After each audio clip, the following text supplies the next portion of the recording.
पाये पा धोजेचे चिरकुट, राया जतन करिता कष्ट, तैसा मी एक पतित परी तुझा मुद्रांकित, म्हशी पत्र ते केवडे राहो चालवी आपल्या पाडे, तैसा मी एक पतित परी तुझा मुद्रांकित, बाप रकुमा देवी वरुदा सांभाळावे आपल्या वृदा, तैसा मी एक पतित परी तुझा मुद्रांकित, तरी जया पासी पांडवा मी हरपला गिवसावा, तेथे नाम घोष बरवा करीते माझा. प्रस्तुत पाप सेवेसाठी घेतलेली ओवी 9व्या अध्यायामधली 208 नंबरची ओवी आपल्याला चिंतनासाठी आपण इथं घेतलेली आहे. महाराज काय म्हणतात, आपल्याला काय संबोधित करतात? परी तया पासी पांडवा मी हरपला गिवसावा, ते नाम घोष बरवा करीती माझा. परी तया पासी पांडवा, तरी तया पासी पांडवा म्हणजे पांडवांच्या जवळ का, देव पांडवाच्या जवळ का. माऊलींचा त्यासाठी अभंग एक आहे, हरिपाठातील पहिलाच अभंग आहे. ज्ञानदेव म्हणे व्यासाची या खुना, द्वारकेचा राणा पांडवा घरी. माऊलींना देखील माहीत होतं ना, देवाचाच अवतार आहे ना, पण व्यासांची या खुना, व्यास मुनी म्हणतात द्वारकेचा राणा पांडवा घरी. म्हणजे पांडवांच्या जवळ एवढं काय होतं, त्यांच्या जवळ का राहत होते, देवाला पांडव का महत्त्वाचे होते. देव तर सगळ्यांना सारखा असतो, पण ते कौरव आणि पांडव एकत्र असताना ते पांडवांनाच जास्त का मानत होते. कारण का त्या पांडवावर देवाचं प्रेम होतं, पांडवांचं देवावर होतं, देवाचंही पांडवावर होतं. का प्रेम होतं, देव का त्यांच्यावर प्रेम करतात, देव का प्रेम करते. सतत नामचिंतन हे श्रीकृष्ण हे त्यांचं कायम असं ते चिंतन करत असायचे. चिंतन करत असताना, त्याचं नाव घेत असताना त्या देवाला आपण आपल्या भक्तापासून दूर राहण्याची कधीही राहत नाही. पण त्यासाठी काय केलं पाहिजे, आपल्याजवळ का देव राहत नाही, आपल्याजवळ का देव राहत नाही. आपण सतत त्या देवाच्या पाठीमागं, पण देव आपल्याकडं कधी पाठीमागं फिरलाय का. कारण त्याचं एक आहे की आपण जे नाम घेतोय, आपण जे कार्य करतोय, आपण जे साधना करतोय, आपल्या साधनेमध्ये कुठंतरी चंचलता आहे. पण ही चंचलता थांबवण्यासाठी काय केलं पाहिजे. आपण ही चंचलता थांबवण्यासाठी काय, आपण कधीही नाम घेत असताना, कधीही देवाची सेवा करत असताना, कधीही संतांची सेवा करायची म्हटलं तर मनामध्ये तीव्र अशी चंचलता वाटते. आता राहू दे, जायचं एवढं काम आटपूयाने जाऊया, आता सप्ताह आहे, प्रवचन आहे, हरिपाठ आहे, मनाची चंचलता वाटते.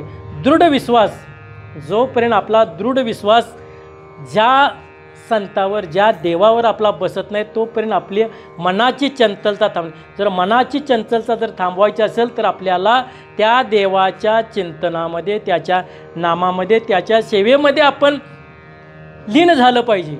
पण ते लीन झाल्यानंतर आपल्याला काय मिळणार, त्यापासून काय फायदा. देवाची संगत केल्यानंतर काय, देवाचं नाम घेतल्यानंतर काय मिळणार. देवाचं नाम घेतल्यानंतर आपल्याला जे मिळायचं आहे ते आपल्या उद्धाराच्या पलीकडं.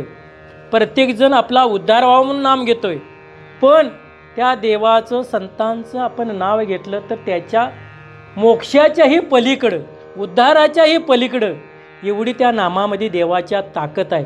म्हणून देव सतत त्या पांडवांच्या पाठीमागं फिरत देव आपल्या देखील पाठीमागं फिरतो.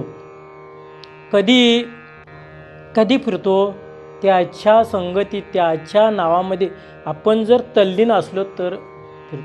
त्यासाठी आपल्याला संत महात्म्यांचा एक दृष्टांत सांगतो. गोरोबा काका असे संत होते, कधीही नामाचं खंडन त्यांच्याकडनं झालं नाही, कधीही खंडन झालं नाही. सतत रामकृष्ण हरी विठ्ठल केशवा गोविंद गोविंद सतत सतत सतत त्यांच्या नामामध्ये ते लीन असायचे. पण लीनता एवढी होती की तरी देखील आपण कितीही जरी इंद्रियानं आपल्या जरी आपण कमी कमी कमी होत म्हणजे इंद्रिय जरी गळून जरी पडली तर आपलं तोंड चांगलं असते, आपल्याला मुखानं बोलता येते. सतत सतत नाम त्या देवाचं गोरोबा काका घ्यायचे. पण त्यांचं थकलेलं शरीर होतं. शरीर थकल्यानंतर आपल्याला काय काय व्याधी होत असतात काय काय. पण आपलं कधी देवाचं आपण चिंतन करणं आया बाबा बाबा असं असं आपलं दुखतं हे करतं ह्या सगळ्या गोष्टी आपण करत असतोय. पण देवाचं नाव घेतं. पण गोरोबा काका असे होते की बाबा ते कधीही देवाला सोडून कधीच थांबले नाहीत. असा काळ होता त्यांचं शरीर थकलेलं होतं. शरीर थकलेलं असल्यानंतर त्याने एका झाडाचा आधार घेतला होता आणि तिथं गोरोबा काका रोज नामस्मरण देवाचं आळवणी करत होते, अभंग म्हणत होते. त्या झाडाचा आधार धरून ते नाचत होते. एक तर तल्लीन होत होते की बाबा त्या आधारानं. पण असा प्रत्यय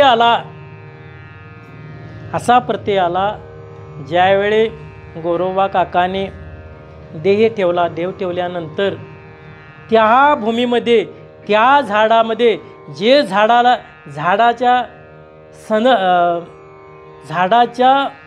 सानिध्यात राहून ते सेवा करत होते ते झाड होतं आपल्या कडुलिंबाचं. कडुलिंबाचा वर्षातून एक वेळा आपण पाला खायचं म्हटलं तर जीवावर काटा मारतोय. पण तिची एवढी कडू पानं असतात. त्या झाडाचा आधार घेऊन ते रोज नाचत होते.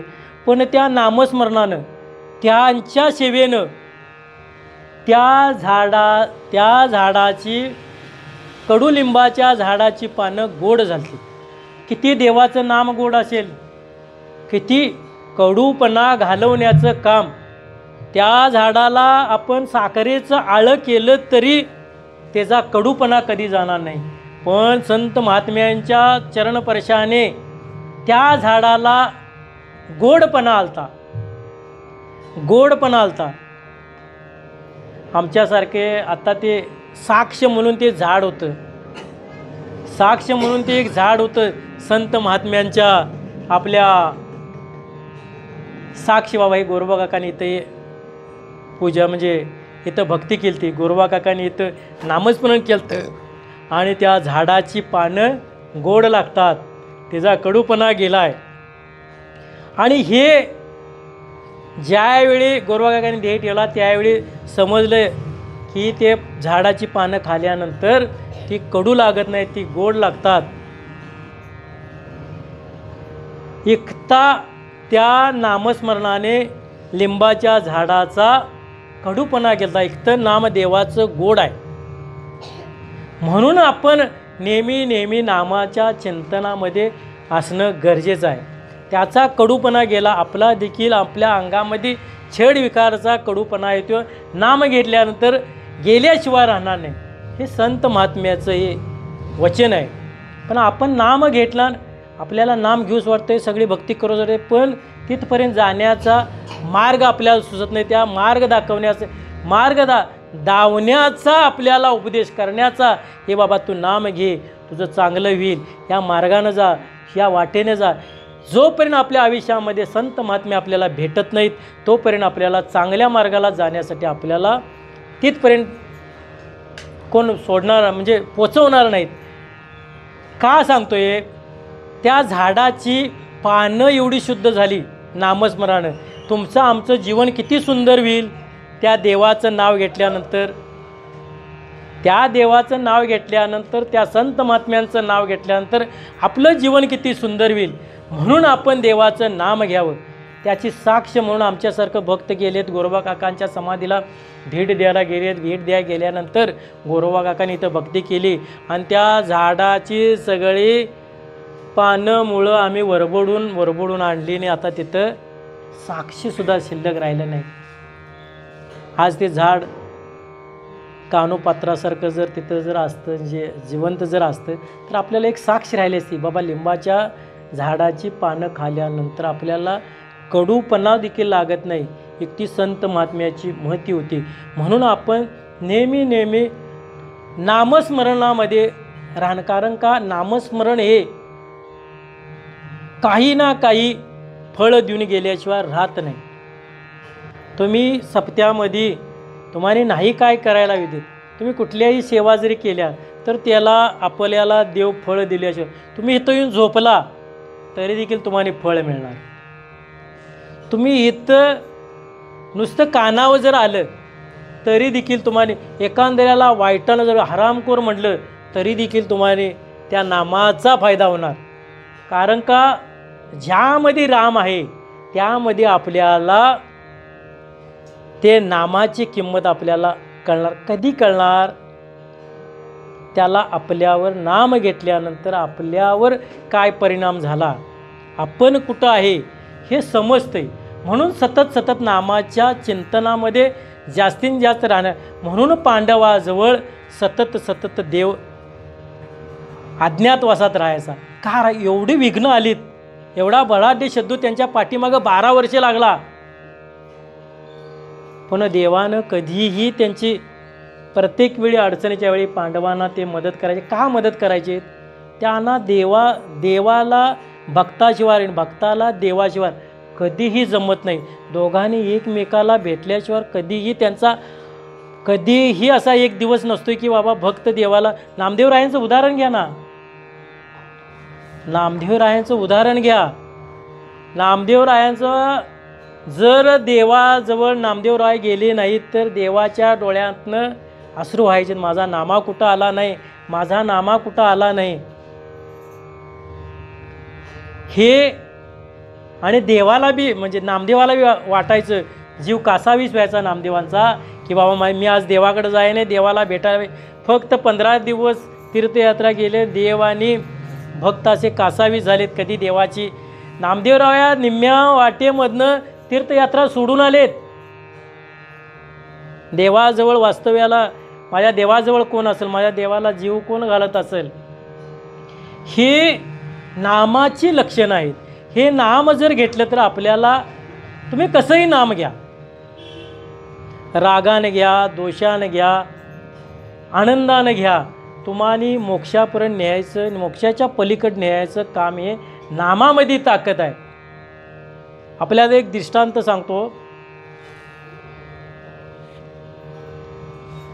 एक राजा आणि एक राजघराण्यामधले पती पत्नी होते.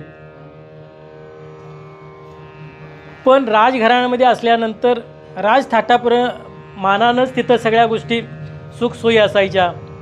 आणि ती राजाची राणी धार्मिक वृत्तीची होती. धार्मिक वृत्तीची, राजा धार्मिक वृत्तीचा नव्हता. रोज राजांना ती म्हणायची, अहो तुम्ही देवाचं जरा चिंतन करा, देवाचं जरा दर्शन घ्या, देवाच्या सानिध्यात राहा. हिनं कधी ऐकलं नाही, राणीचं कधीच ऐकलं नाही. पण राजा फार विद्वान होता, कधी काय करायचं हे त्याला ज्ञात होतं. आणि एक दिवस आपल्या घरी देखील म्हणते, अहो जरा देवळाकडे जावा, आज सोमवार आहे, आज अष्टमी चालू आहे, अहो जरा देवाकडे जावा, देवाचं दर्शन आहे, तिथं जरा काकड्याला जावा, तिथं वाचनला जरा बसा, तिथं जरा तुम्ही हरिपाठाला जावा. अहो एवढा मोठा सप्ताह चालला आहे. पण आम्ही आपल्या सगळं कार्य आटपूनच त्या आपल्याला फावलेल्या वेळेत आपण इथं येत असतो, फावलेल्या वेळेत.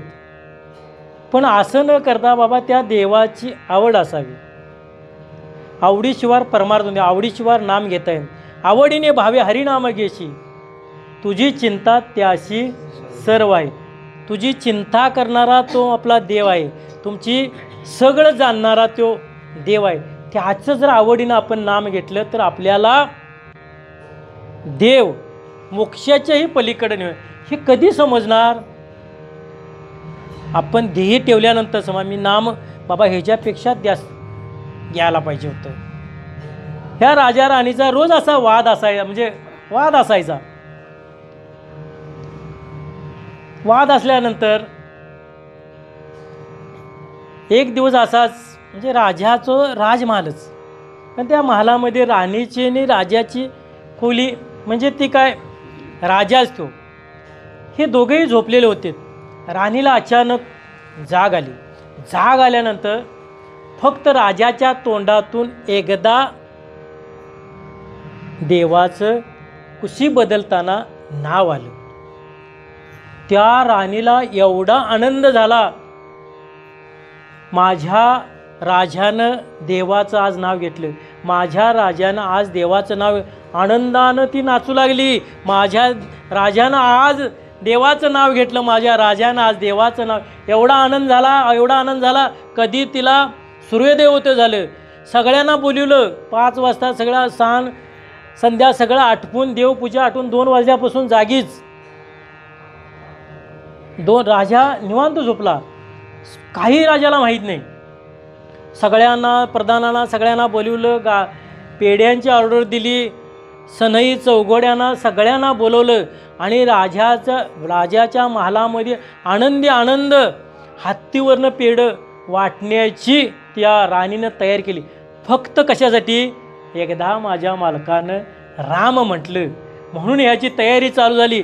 एवढी तयारी चालू झाली आणि त्या राजा तेवढा उठला आणि हे राजवाड्यामध्ये काय कार्यक्रम आहे, एवढी कसली लगबग आहे आणि मला माहीत नाही. राणीला 50 वेळा विचारलं, हे काय चाललंय. तिनं राणी तोपर्यंत सांगाय नाही. ज्यावेळी चालू झाली, मिरवणूक चालू झाली आणि त्या हत्तीवरनं पेढं वगैरे सगळं, तो राजाच होता, पेढं वगैरे सगळ्या नगरीतनं वाटायला चालू झालं आणि राणीनं राजाला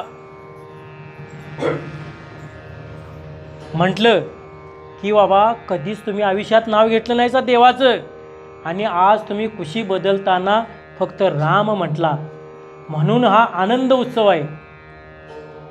राजाला वाईट वाटलं. राजाला वाईट होतं. राजा फार देवाचा नामस्मरण करत होता, पण असा कधीही त्यांनी अभाव आणला नाही, देवाच्या नामस्मरणाचा अभाव आणला नाही. मी नाम घेतोय. मी आता आपल्याला एखाद्याचं नाव जर घ्यायचं झालं, एखाद्याचा जर प्रसार जर करायचा असेल तर आपल्याला आपला फोटो पाहिजे. मी एवढं नाम घेतोय, माझं एवढं कीर्तन होतंय आणि मला एवढा, मी कसा आहे श्रेष्ठ, हे सांगण्याचा दृष्टिकोन आता लोकांच्या पुढं आहे. पण एक महात्मे असे आहेत, त्यांना आपल्याला कधी मुखातून नाव घेतले, कधीही आता या कलियुगामध्ये ठरवायचं नाही हा माणूस चिंतन करतोय, हा माणूस नाम घेतोय, कधीही कुणाला तुच्छ लेखायचं नाही. पण त्याच्या पद्धतीनं तो नाम घेत असतोय, त्याच्या पद्धतीनं तो सगळ्या गोष्टी देवासाठी करत असतोय. पण अंतरातच त्याच्या सगळे भक्ती असते आणि त्या अंतरातल्या भक्तीला जाणून तो करत असतोय. कधीही समजायचं नाही समोरल्या माणसाला हा निष्ठुर आहे, हा पापी आहे, हा महापापी आहे, असं कधीही कुणाला म्हणायचं नसते. कारण का त्याच्या अंतर्गोटामध्ये जे चाललेलं चिंतन आहे हे कधीही समाजापुढं त्यानं आणलेलं नसतंय. फक्त त्या राजाच्या बायकोला राजाच्या राणीनं म्हटलं, तुम्ही एक वेळा माझ्या देवाचं नाव घेतलं, राजानं ते ऐकलं. देवा, आजपर्यंत तू माझ्या हृदयात होतास, आता जगासमोर आलास. राजानं ध्येय ठेवला तिथं, मी आता यातनं मुक्त झालो. कारण जगानं, मी तुझं नाव घेतलेलं जगानं ऐकलं. एका महात्म्यांना ही प्रसिद्धी नको आहे. देवाचं मी का, म्हणजे किती एकाची निष्ठा, किती एकाचा देवावर भाव आहे आपण जाणून घ्या. आपण किती मी कार्य चांगलं करतोय, किती मी समाजासाठी कार्य करतोय हे दाखवण्यापेक्षा आपण देवाची मनोभावे किती सेवा करतोय, किती नाव घेतोय हे देवाला देखील माहीत आहे. आपण कुणाला सांगायची सुद्धा आवश्यक. देव सगळ्या गोष्टी आपल्यात जाणत असतोय. तू काय करतोस, नाम घेतल्यानंतर तू किती माझ्या नावावर पोट भरतोस हे सगळं देवाला माहीत असते. तो किती निष्काम सेवा करतो हे देखील देवाला माहीत असते. म्हणून नाम घेत असताना कुठल्याही प्रकारचं आपण कधीही, एकदा तुम्ही नाव घ्या, देवाची द्वारी उभाक्षण भरी तेने मुक्ती चारी साधल्या. तुम्ही एकदा देवाचं नाव घ्या, पण ते असं घ्या, आत न आलं पाहिजे. आत न आल्यानंतर देव तुमचं मागे पुढे उभा राहे सांभाळीत, आली आघात निव्हाराया. आली आघात, आपला सर्व आघात देव आपल्यावर घेत असतो. कधी? संसार करून नाही. संसार कसा करावा? परमार्थ रूपी नामरूपी संसार असेल तरच मागे पुढे उभा राहे सांभाळीत. नाही तर उगच गावभर फिरायचा आणि संतांची टंगळ टिवाळी करून आणि जे परमार्थ करायचे त्यांची टिंगल करून अजिबात आपल्याला ते प्राप्त होणार नाही. पण हे प्राप्त करण्यासाठी आपल्याला श्री गुरूंचं पाठबळ आपल्याशी असलं तरच मुखातून नाम येणार. आपल्याला मार्ग दाखवणारे आपले श्रीगुरू आहेत.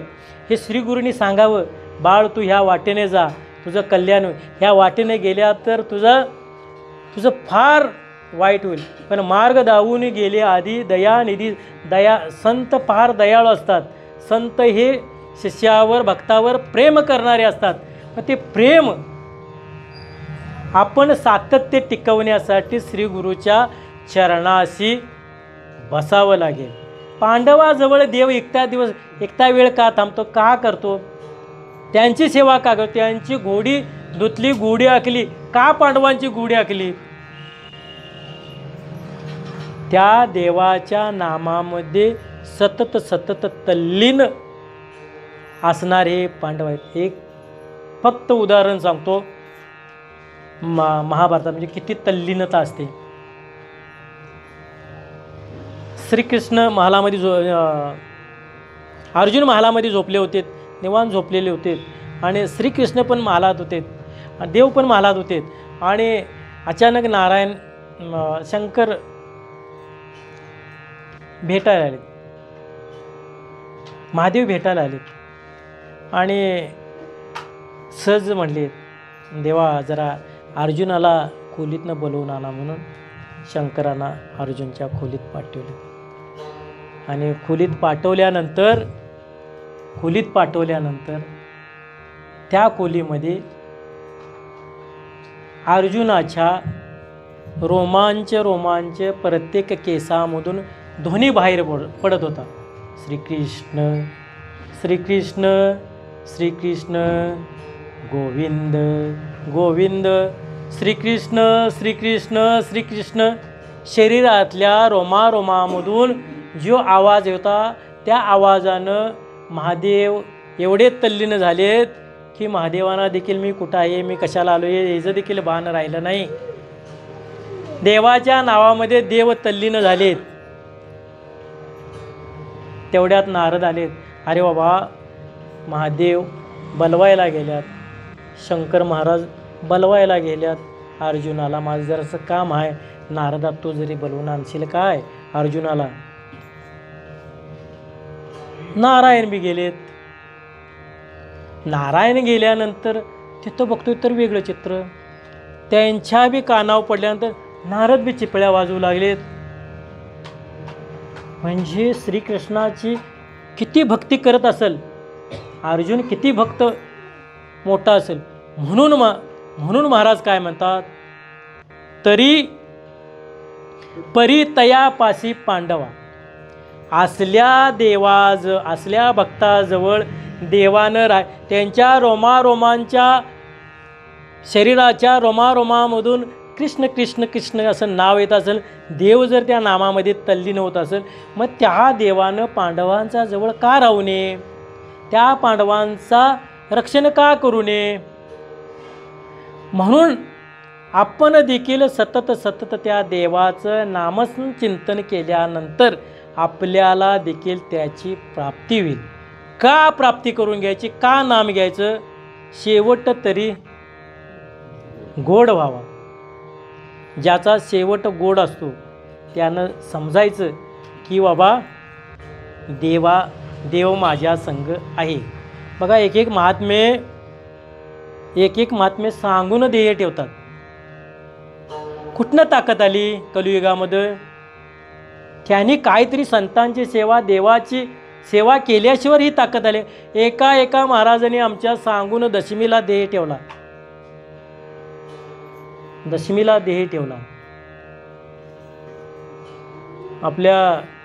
मी आता परवा महाराजांच्याच तोंडानं मी ऐकले. गुरु शिष्य असे चालले होते आणि चालल्यानंतर शिष्यानं विचारलं गुरुना, संत महात्मे ध्येय कसा ठेवतात? फक्त गुरुने शिष्यानं गुरुला विचारलं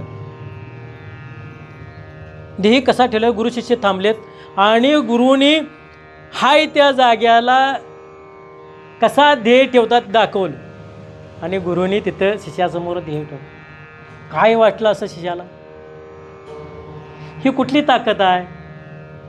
त्यांच्या केलेल्या श्रमाची, त्यांनी घेतलेल्या नामाची जाणून येणं ज्यांच्या हातात आहे त्यांना संत म्हणावं. का जाणून येणं त्यांच्या हातात आहे? त्यांची भक्ती तेवढी आहे, त्यांची सेवा तेवढी आहे. आपण साधल त्या ह्यानं भक्ती करत असतो. आपल्याला वेळ मिळेल तसे आपण भक्ती करत असतो. आपल्या सवडीवरला प्रमार्थ आम्ही करत असतो. पण देवासाठी आपण का वेळ देऊ नये? तुम्ही म्हणा महाराज तुम्ही कुठे वेळ येतायचा? अजून आमचं पाप आडवं येते. आपल्याला ज्यावेळी कुंपणं गाठली जातात, देवाकडे येण्यापासून आपल्याला कुंपण गाठलं जातं, त्यावेळी आपण अजून पापी आहे. आपण ठरवायचं देव मला माझ्याजवळ घेऊ शकत नाही, देव माझ्यापर्यंत पोचू देत नाही, हे आपलं पाप आडवं असते. त्यासाठी पापाचा क्षय करण्यासाठी नामस कीर्तन साधन पै सोपे, जळतील पापे जन्मांतरची, न लगती सायास जावे वनांतरा, सुखे येतो घरा ना. ठाईच बैसून बसल्यानंतर काय मिळणार? ज्ञानेश्वरीचं एक अध्याय पाठ करणारे आपल्याला माता भगिनी आहेत. भाकरी करत ज्ञानेश्वरीचं पारायण अखंड नामस्मरण करणारे, अखंड ज्ञानेश्वरी मुखोद्गार करणारे, अखंड एका माता भगिनीला 9वा-12वा अध्याय पाठ आहे. ही कुणाची प्राप्ती आहे? त्याची सेवा केल्याची प्राप्ती आहे. आपण त्याच्यापर्यंत कधी पोचलोय का? नाम घेतल्यानंतर तुम्ही काय होणार नाही? नाम घेतल्यानंतर तुम्हाला सगळ्या गोष्टी, आपल्या रिद्धी सिद्धी सगळ्या ओळंगती आपल्या जवळ येऊन पडतील. आपल्याला आपण भक्ती करल तसं, आपण नाम घेल तसं आपल्याला देव प्राप्त करून देत असतोय. म्हणून कुठल्याही प्रकारचा आपल्या मनामध्ये म्हणजे कुठल्याही साधनेचा, कुठल्याही मोहाचा अपेक्षेनं आपण कधी देवाचं नाम घ्यायचं नाही. आपल्याला मोक्षापेक्षाही पुढं आपल्याला देव नेऊन ठेवण्याचं काम करतोय. का करतोय? आपण त्याच्या नामामध्ये विलीन करून घेतोय. घेतलं कुणाला?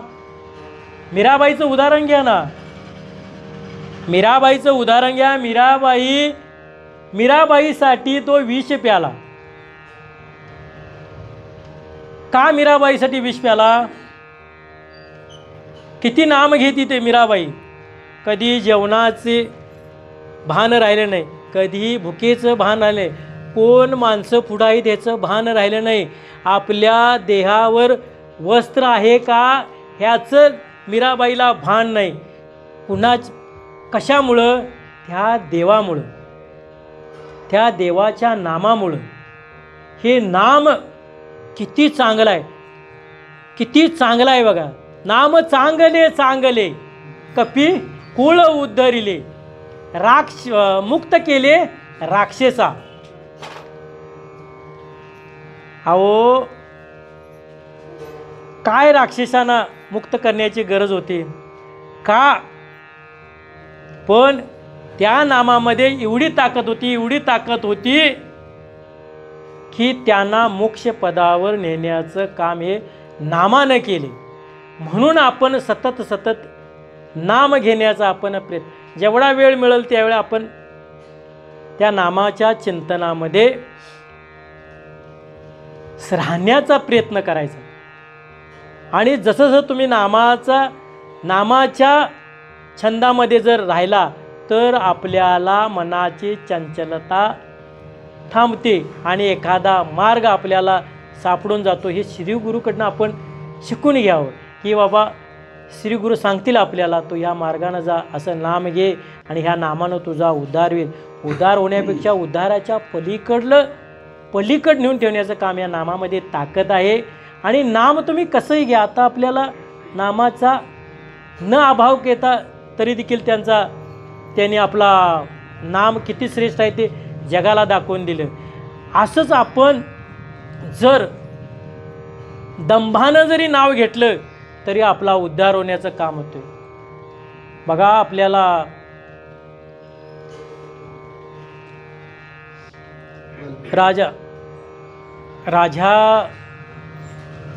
राजाचंच उदाहरण देतो आपल्याला. त्या नगरीमध्ये असं त्या राजाला वाटलं की बाबा आपलं नगर एवढं सुंदर आहे आणि त्या नगराला शोभा आणण्यासाठी आपण एक तलाव बांधूया आणि त्या तलावामध्ये शोभेचं असं चांगलं मासं त्या तलावामध्ये आपण सोडू. त्या मासं सोडल्यानंतर आपल्या नगरीची आणि आपल्या राजाची फार शोभा वाढेल.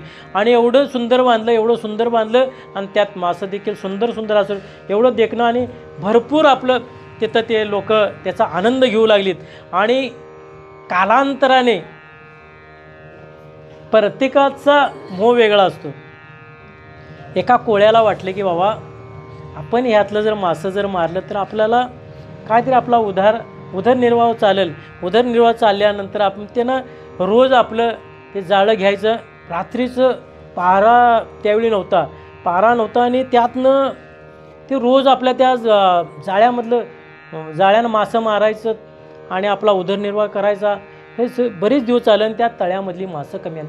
अरे म्हटलं त्या नोकरांना सांगितलं त्या तळ्यामध्ये मासं का कमी आलेत. त्या तळ्यामध्ये कोण मारते काय बघा. रात्रीचं दिवसाचा पारा केला कोणी नाही, पण रात्रीचं कोण मारते काय बघा. तिने पारा ठेवला नंतर त्या राजानं स्वतः रात्रीचं येऊन चक्कर मारण्याचा प्रयत्न केला. तो कोळी रात्रीचा येऊन ते मासं मारत होता. एक दिवस असं झालं की राजा म्हटला मी स्वतः पारा खेळतो. राजाच्या घोड्याच्या टापानं तो कोळी आलेला होता. कोळी आल्यानंतर त्या तलावामध्ये जाण्याकरता उतरणार एवढ्यात घोड्याचा टप आवाजाने त्याचा जाळ्यामध्ये जाळं टाकलेलं होतं. जाळं तिथंच टाकलं आणि त्याच्या अंगावर सगळा चिखलना रात्रीची वेळ असल्यामुळे तर चिखलानं हे सगळं अंग त्याचं हे झालेलं होतं. म्हणजे असं म्हणजे अंगावर सगळा चिखल वगैरे पडलेला होता. राजा आला. राजानं फरमान होता की बाबा ह्या तळ्यातलं कोण जो मासं मारतो आहे त्याला दंडात्मक म्हणजे शिक्षा होईल आणि त्याच्यावर कारवाई होईल म्हणून दौंडी पेटलेली असते. आणि त्या भीतीपोटी राजा आपल्याला तो राजाच होता. राजा येत असताना असा साधासुद्धा येत नसतोय. तो राजा असल्यानंतर मागं पुढे त्याच्या सगळ्या गोष्टी ज्ञात असतात. आणि ज्यावेळी राजा आला हेनं तिथंच जाळं टाकलं आणि एका राजाच्या भीतीपोटी मला काहीतरी शिक्षा होईल राजाच्या भीतीपोटी एका झाडाबुडी तो बसला आणि त्याचं हात थर कापायलत आणि त्याच्या मुखातून सहज नाम गेलं राम राम राम राम राम राम राम राम राम राम राम राम राम राम म्हणून असा त्या झाडाबुडी तो बडबडत बसल्यानंतर राजा तिथनं चालला असताना अरे एवढ्या रात्रीचं कोण साधू येतं नाव घ्यायला आहे. देवाचं नाव एवढ्या तळ्याच्या काठाला कोण एवढ्या रात्रीचं साधू नाव घ्यायला आहे. राजा चाटक्यान त्या घोड्यावरून उतरला. घोड्यावरून उतरून तो का साधू होता का. एक चोर होता, एक मासेमारी होता. पण त्याच्या तोंडातून सहज भीतीपोटी त्यातनं नाम निघालं, दंबानं नाम निघालं आणि ते राजानं तिथं घोड्यावरून उतरून त्या साधूंचं दर्शन घेतलं आणि तिथून निघून गेला. राम राम राम राम म्हटल्यानंतर त्याची शिक्षा तर बाजूलाच. देवाचं नाम नुसतं दंभानं नाव भीतीपोटी नाव घेतलं आणि त्याच्या चरणावर नतमस्तक झाला राजा आणि निघून गेला. कोळ्यानं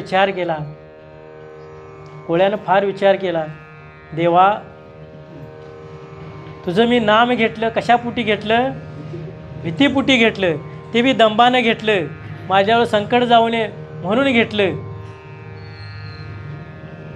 तरी देखील नगरीचा राजा तुझ्या नामामुळं माझ्या चरणावर नील झाला. काय करायचं हे आयुष्य, काय करायची हे चोरीमारी करून कोळ्यानं तिथं सगळं जाळं वेळं ते सगळं आपलं आणलेलं सगळं टाकलं. आणि तेथून पुढं तो जो नाम घ्यायला, म्हणजे नाम घेतल्यानंतर दंभानं देखील नाम घेतल्यानंतर उद्धार होतो. त्याचा मुक्ती व्हावी मिळून नाम घेतलं तर काय सहज जाता आता आपल्यावर एखादा आघात टळू दे म्हणून देवाचं नाव घेतलं. पण राजा नतमस्त झाल्यानंतर त्याच्या बुद्धीमध्ये विचार परतला आणि त्याचा नामानं त्याचा उद्धार करून, म्हणजे नुसतं एकदा नाम घेतलं तर उद्धार, आणि आयुष्यभर मी नाम घेतलं तर देवा तू माझ्यासाठी काय करशील एवढा विचार त्यानं गोळा. म्हणून आम्ही तुम्ही जर एवढं नाम घेऊन जर आपल्याला देव जर भेटत, संत महात्मे भेटत नसेल तर आपण भक्तीमध्ये कुठंतरी कमी पडतोय, आपलं कुठंतरी काहीतरी आडवं येतंय. त्यासाठी आपण काय केलं पाहिजे, त्यासाठी आपण काय केलं पाहिजे. मी हरपला घेऊ, हरपून जायला पाहिजे. मग हरपून जायचं कुठं आता या कलियुगामध्ये, जायचं कुठं. म्हणून संत महात्म्याने आपल्यासाठी नामयज्ञ सप्त्याचं नियोजन का घातले. निदान आयुष्यभर नाही, वर्षभर नाही, निदान 7 दिवस तरी दनाना या सप्त्यामध्ये नाच. आपल्याला मी म्हटलं नाम घेणे म्हणजे काय. नित्य नेहमी नामी ते प्राणी दुर्लभ लक्ष्मी वल्लभ तयाजवळ. निदान 7 दिवस तरी या नामामध्ये आपण जर तल्लीन जर झालो, 7 दिवसात सांगायलो, एक वेगळं वळण लागून जाईल आपल्या शरीराला, एक वेगळं. त्याची पावलं अशीकडं सरकली पाहिजेत. इथं बाबा नामयज्ञ सप्ताह चालू आहे. ह्या सप्त्यामध्ये आपण काहीतरी याचं उपयोग करून घेतला पाहिजे, काहीतरी नामचिंतन केलं पाहिजे. आयुष्यभर आपण एक वरीसभर जर आपण कुठं तरी गेलो तर निदान ह्या सप्त्यावाटं तरी आपण नाम घ्यायला पाहिजे. हे एकदा आपल्या घरात लहान मुलं असते, मुला हे तू चॉकलेटला एक 25 पैसे घे आणि ह्या रुपयाचं चहा पुडान. कधी जाते मूल ते, आपल्याला एखादरे चॉकलेट मिळते म्हणून त्या दुकानात जातोय. तसं आपण नाम हे गोडीनं असं चगळून आपण हे घ्यावं, त्याची गोडी लागावी. आणि गोडी लागल्यानंतर आपल्याला त्या नामानं वाचासिद्धी होती, तुमच्या वाचेला सिद्धी येते. बघा एखादा नामस्मरणात जर असो, महाराज तुम्ही असं म्हटलं आणि माझं ते कार्य उरकून गेलं, पण त्या म्हणण्यापाठीमागं त्याची शक्ती किती खर्च झाली आहे याचा आपण विचार करावा. कारण त्यातला वाचासिद्धी येणे म्हणजे काय एवढी सोपी नाही. त्याच्या जिभेवर त्या देवाचा, सरस्वती देवीचा त्याच्या जिभेवर वास आहे. म्हणून तू बोललेल्या खऱ्या गोष्टी होतात. ह्याचं कारण म्हणजे त्याच्या नामानं त्याच्या मुखाला वाचासिद्धी प्राप्त झाली. वाचासिद्धी प्राप्त झाल्यानंतर आपण नाम घेतलं आणि आपल्याला वाचासिद्धी, आणि त्या वाचासिद्धीचा जर आपण पोट भरण्याला जर उपयोग केला तर लय दिवस त्याच्या जिभेवरती नामयज्ञाची साधना राहणार नाही. कारण का हा पोट भरण्याचा व्यवसाय. अहो एकदा आपल्याला नामाची प्राप्ती झाली तर आपल्याला काय त्यामध्ये बाकी कशाला पाहिजे. असो आपल्याला अनेक देवाचा दृष्टांत देतो. रुक्मिणी व माताने देवाचे घरी बसले होते. घरी बसल्यानंतर निवांत म्हणजे त्यांची चर्चा चालली होती. त्यात राधेचा 2-3 वेळा देवाच्या मुखामध्ये नाम आलं. भक्ताचं कधीही देवाच्या मुखामध्ये सतत नाम येत असतंय. आणि नाम आल्यानंतर रुक्मिणी माता म्हणली, अहो काय त्या राधा तुम्ही काय रोज लावलं. कारण का पती पत्नीमध्ये तिसऱ्या बाईचं जर नाव जर आपल्या पतीकडून आलं तर पतीला तिरस्कार वाटतो. रुक्मिणी मातेला फार राग आला म्हणजे भरपूर राग आला. आणि ह्या राधेचा काटा काढायचा म्हणून रुक्मिणी मातेनं ठरवलं. आणि देव बाहेर गेलेले बघितलं आणि राधेला बोलवण्यासाठी रुक्मिणी माता गेली. आणि रुक्मिणी माता गेल्यानंतर राधा देखील आली, महालामध्ये आली, देवाच्या महालामध्ये आली. त्यांच्या गप्पा झाल्या. आणि गप्पा चालत असताना रुक्मिणी मातेने अखंड उकळलेलं असं दूध भरपूर असं उकळून ठेवलं. भरपूर म्हणजे भरपूर उकळून ठेवलं. कारण का देवाचं नाव घ्यायला तिला येऊ नये म्हणून त्या रुक्मिणी मातेनं एक डाव केलेला होता. आणि त्याचं ते दूध एवढं गरम होतं आणि राधेनं तो ग्लास दिला. राधा ही देवाच्या नामामध्ये सतत चिंतनामध्ये असल्यामुळं तिला गरम दूध आहे काय गार दूध आहे काय बाकी नाही. राधेनं ग्लास उचलला आणि घटा घटा घटा तो प्रसन्न केला. एवढं उकळलेला दूध. आपल्याला साधा जरी चहा गरम झाला तर आपल्या जिभेचं आणि आपल्या नरड्याचं पोळकं जातात. आपल्याला 2-2 दिवस जेवायला येत नाही. आणि त्या राधेचं आत काय झालं असेल एवढं उकळलेलं दूध घेऊन.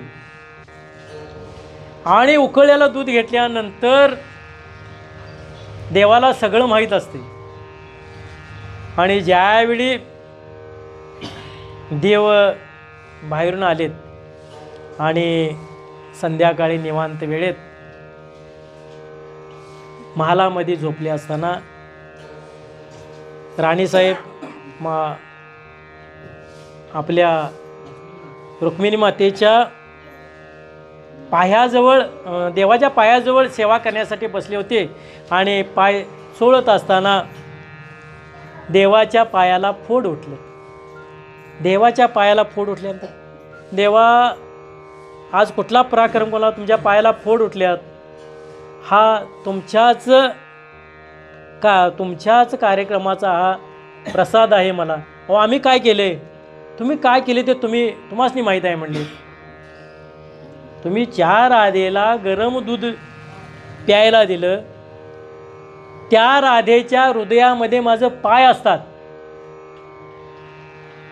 त्या राधेच्या हृदयामध्ये पाय असतात. त्याच्या पायाचं ती चिंतन करत असते. आणि तिला तुम्ही आज गरम दूध गेलं त्याचं फोड माझ्या पायाला उठल्यात. म्हणजे राधेचं किती भक्तिश्रेष्ठ असेल. राधेला किती देवाचं नाव घेत असेल. नवे देवाचं सतत नाव घेणं. एक दिवस क्रीडा करत असताना देवाचं साधं राधेला नख लागलं. राधेला नख लागल्यानंतर थोडंसं रक्त आलं आणि ते पुसून गेलं. पण देवाला देखील माहीत होतं राधेला इथं नख लागलंय आणि राधेला जखम झाली. राधा रोज उठायची आणि त्या जखमेवरली खपली काढायची. रोज उठायची खपली काढायची. का खपली काढत होती. त्या निमित्तानं रोज माझ्या हृदयामध्ये माझ्या मुखामध्ये माझ्या देवाचं नाम राहील. असं आपण कधी करून बघितलं काय बाबा देवाचं नाम माझ्या डोळ्या म्हणजे ह्याच्यात राहू देत आणि एखादा घाव सोडून म्हणजे त्या निमित्त आपण कधी केलं. पण ती राधा होती. तिचं देवावर एवढं प्रेम होतं. देवाची तेवढी भक्ती करत होती. म्हणून सतत आपण नामाच्या चिंतनात राहिल्यानंतर आपल्याला या सगळ्या गोष्टी प्राप्त होतात. देवाची सेवा करायला मिळते. आणि जेवढा वेळ आपल्याला मिळेल तेवढा आपण देवाच्या चिंतनामध्ये गाठल्यानंतरच आपल्याला त्या गोष्टीची त्या नामस्मरणाची आपल्याला प्राप्ती होईल. आणि नामप्राप्ती झाल्यानंतर त्या सिद्धीचा आपण कुठेही आता कलियुगामध्ये बऱ्याच म्हणजे तुम्हाला मी आता मगाशी सांगितलं की बाबा नाव प्रकट करण्या अगोदर आपल्याला काय मिळते आणि प्रकट झाल्यानंतर काय मिळते. एखाद्याला वाचा सिद्धी देखील होते. म्हणून आपण नाम घेताना देखील म्हणून आपण काय करायचं. परितयापाशी पांडवा मी हरपला येऊसावा येथे नामघोष व्हा करीती माझा. जिथं नामघोष करता तिथं देव आपल्याला वास करून असतो. देवाची म्हणजे भक्तांची सेवा कुठल्या रूपानं कधी आपली सेवा देव करून जाईल आपल्याला समजत नाही. पण तेवढी जाणण्याची तेवढी दिव्य दिशी देण्याची आपल्याकडं संत महात्म्याकडे दृष्टी होती. आपल्याकडे ती दृष्टी नाही. ती दृष्टी प्राप्त करण्यासाठी आपण त्याचं नाम घ्यावं त्याची सेवा करावी.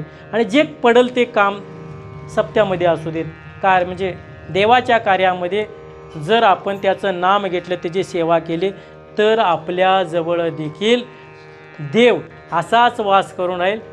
तरच आपल्याला त्यात आपण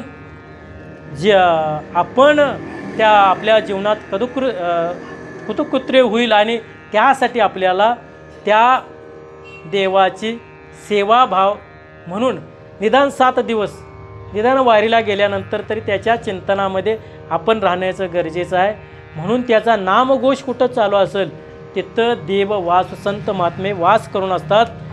म्हणून हा नामयज्ञ आहे. तुमच्या आमच्यासाठी नामयज्ञ आहे. नामयज्ञ तुमच्या आमच्यासाठी आहे. कुठंतरी काहीतरी करून बाबा आपल्याला त्या देवाची आपल्याला सेवा करायला, त्या संत महात्म्याची सेवा करायला मिळेल म्हणून हा 7 दिवसाचा सप्ताह असतो. जे जे आपल्याला काम वाटलेले आहे ते आपण बिनसोक्त करावं. देव आपलं कार्य बघत असतो आणि त्याची सेवा निष्काम सेवेने जर केली तर आपल्याला त्याची तो आपल्या मागे पुढे सांभाळत राहिल्याशिवाय राहणार नाही. झालेली सेवा श्री संत महात्मे गुरुच्या चरणी